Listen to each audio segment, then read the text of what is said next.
Sleep and lose weight. Why do you gain weight because of improper sleep? Excess weight and obesity are, you could say, a scourge of modern society. More than half of adults are overweight or have obesity of varying degrees of severity. And this is a huge problem. In general, each degree of obesity shortens active life by 5 years. So always, before you put a piece of food in your mouth, think, are you ready to shorten your life? Put on one side of the scale the pleasure you get from food, and on the other side your active life, your lifespan, and your quality of life. In this video, I'll explain how sleep affects metabolism, why sleep disorders lead to obesity, and what you can do to normalize your sleep and improve your body shape.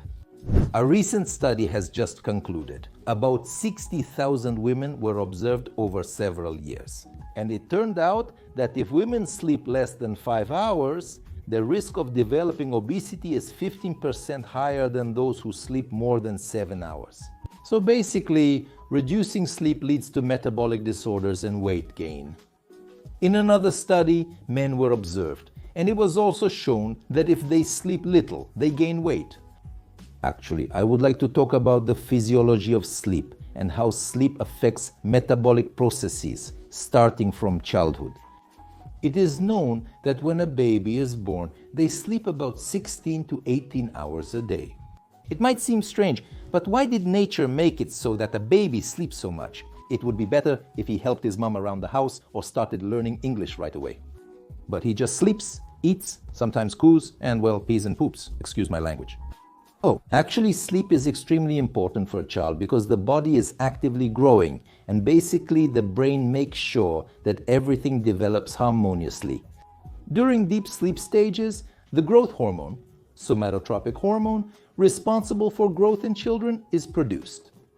And if children have poor sleep and the deep stages of sleep disappear, this, in turn, leads to children growing up short, thin, with insufficient muscle mass. And for adults, the situation is somewhat different. This hormone is no longer responsible for growth, but for the distribution of energy in the body. That is, energy can be stored as fat or as muscle mass. And if an adult lacks growth hormone, then most of the energy is stored as fat, which contributes to the development of obesity. And the problem is that if children have sleep disturbances, they don't grow well. They end up thin and short. And if an adult sleeps poorly, most of their energy is converted into fat rather than muscle mass. That's a direct path to obesity. It's also important to note that our body produces many different hormones, and in particular, if the sleep structure is disrupted, the production of ghrelin increases. And this is a hormone that increases appetite, so a person constantly wants to eat, while at the same time sensitivity to leptin decreases. And it gives us a feeling of fullness.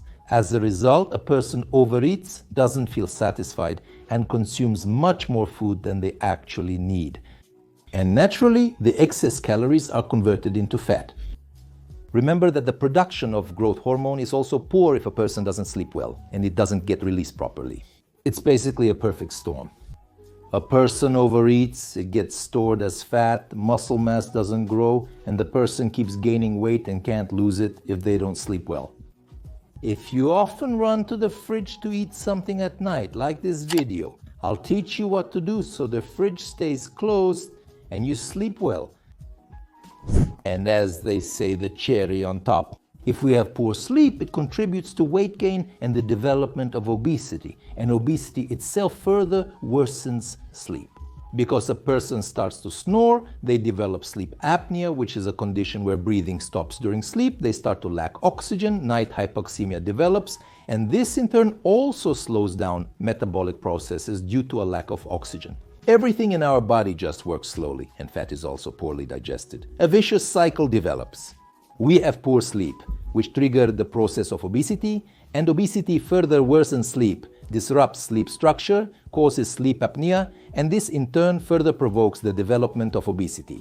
Unfortunately, people start to gain weight uncontrollably, and diet programs work very poorly in this situation. Or even if a person has managed to lose weight through extraordinary efforts but hasn't normalized their sleep, this will lead to the fact that after some time, the person will gain back all the weight or even more. I want to say that the topic of my doctoral dissertation was dedicated specifically to sleep apnea and obesity. Let me even show you this book. You see, non-invasive respiratory support for sleep-related breathing disorders is the use of special breathing devices that help a person breathe while sleeping. As part of our work, we even conducted a study where patients with obesity would come to me, we would diagnose them with sleep apnea, but some patients would say, we don't want to sleep with these devices, they're uncomfortable, these and so on and so forth. We will just try to lose weight, and we observed these people for 2 years. After 2 years, the group with sleep apnea that was just trying to lose weight, unfortunately, on average, gained even more weight. But it looked like this. The patient would come in and say, "Doctor, well, of course, I tried, but I still didn't have the energy and nothing worked out for me." The group that used the continuous positive airway pressure breathing device for 2 years significantly reduced their body weight. We eliminated apnea, we normalized metabolic processes, the production of somatotropic hormone, growth hormone, was restored, and the production of ghrelin decreased. The person became more active, and instead of sitting, eating, and sleeping, they went to the gym or just started doing sports. And this led to the person losing weight much more effectively and easily. And overall, it allowed them to reduce and, most importantly, stabilize their body weight. And there's another nuance. The thing is, there's a good expression, eating to cope with stress. In general, when a person is chronically stressed, quite a lot of people run to the fridge and eat something to cope, which also contributes to weight gain.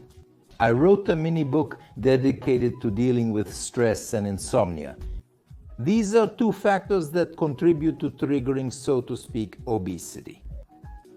I want to give you some useful tips that will help you lose weight or prevent weight gain. The first is your eating regimen.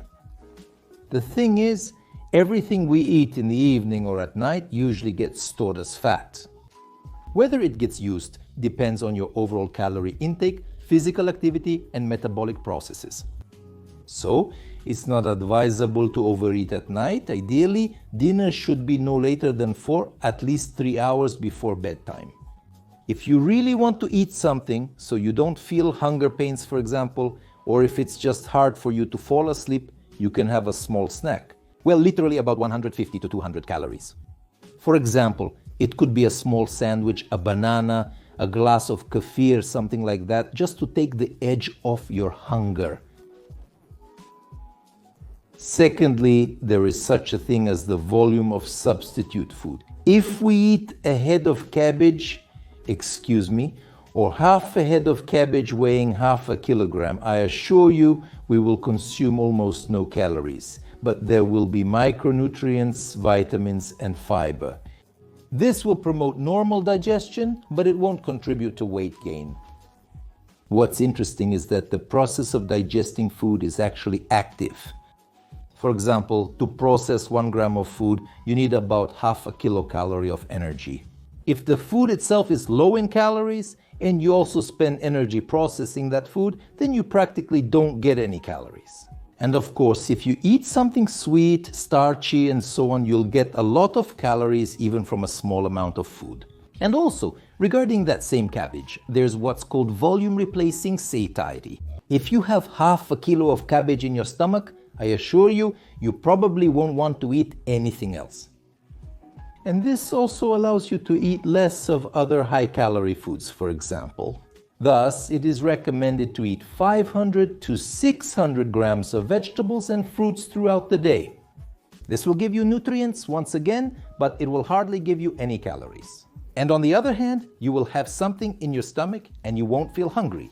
What else do I usually recommend to my patients? These are so-called fasting days. But usually a person wakes up in the morning and says, "That's it, I'm not eating today," but it's hard to go to bed hungry at night. At the same time, there is a technique called from evening to evening. That means you have a regular breakfast, a regular lunch, and for dinner, you have some kind of single product. Then you have a fasting period the next day in the morning, and at lunch and for dinner, you have a regular meal, but of course, without overeating. Remember the calorie restriction? In general, I want to say that dinner should make up no more than 20% of your total daily calorie intake. So, if you have 1, 2, or 3 buns with tea and sugar for dinner, And why not complete fasting, but rather just one type of food? Because again, with complete fasting, it's just hard for a person to go all day with an empty stomach and not eat anything. There's an excessive feeling of hunger. But if you take, for example, low-fat cottage cheese, low-fat kefir, or even apples, and eat just this one monoproduct throughout the day, on one hand, you have something in your stomach so you don't feel hungry. On the other hand, a monoproduct is easily digested, and some of your organs and systems will get a break from processing. How can I put it in simple terms, like getting rid of toxins, cleansing the intestines, that kind of thing? Another interesting thing about a monoproduct is that our body produces a very specific gastric juice for just one product. In this sense, eating only one type of food gives our digestive tract a break.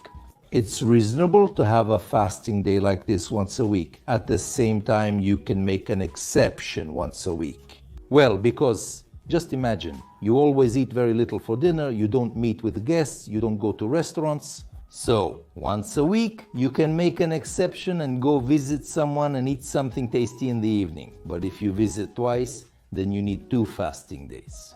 That is, as they say, you have to pay for everything. And overall, what I just told you helps to reduce body weight. Please write in the comments what you eat at night and how many hours before sleep. And maybe, since I naturally read the comments, I will reply to some of you about what and how you can modify so you don't overeat at night. What else would I like to say? In general, the act of eating itself should be like a kind of ritual, as we often have. You rush in, grab something to eat on the go, and then you even forget what you ate and run off to do something else. That is, sometimes we see eating as something that gets in the way of us striving for something in the future or achieving some kind of success in business or something else. But this also leads to overeating. So, I'll give you clear, sufficient, and simple recommendations. First, set aside enough time for your meals. Second, chew slowly. Usually, a person chews at a speed of about 120 times per minute, like a disc spinning at 120 times per minute. Try to chew once per second, actually counting 1 and 2 and 3 and so on, and chew each bite at least 20 times. The thing is, if we chew our food thoroughly, digestion actually begins right in the mouth. The food is processed by saliva, and then it will be digested much better in the stomach and intestines. Moreover, there is such a thing as taste satisfaction. If you chew your food for a long time, you start to feel full simply because you've been chewing it. You will actually notice a different taste in your food, because when we chew, especially in the front of the mouth, and swallow quickly, we might not even notice the real taste at all. And our taste receptors are mostly located at the back. And when you chew 20 times and that piece of meat turns into something almost liquid, you'll really feel how much you want to swallow it, how tasty it is. You experienced a completely different taste of the food. And at the same time, if you live and eat and do all this slowly, you start to feel full even while you're still eating, and you won't overeat. And the last life hack on this topic: when you take a spoonful of soup or a piece of meat, for example, make sure to chew and swallow the previous bite before you take the next one. But how does it usually happen with us? A person is chewing, but there's already another piece right on the fork in front of their eyes. Reflexively, they start chewing faster just to put the next piece in their mouth. This will literally extend your mealtime by just a few minutes. Maybe 7, 8, or 10 minutes. But you'll feel pleasure, you'll feel a normal sense of fullness, and you won't overeat. And overall, this will have a much better effect on your digestion and help you avoid gaining weight. And what's just as important is that when we eat slowly, we calm our nervous system. In general, any function that we speed up, for example, when we're afraid of something, we start breathing faster. When rushed, we chew faster. So, slow chewing leads to the nervous system reflexively calming down. And in this sense, eating itself can also be seen as a good relaxation technique that will stabilize your nervous system. That's also an additional bonus of eating slowly.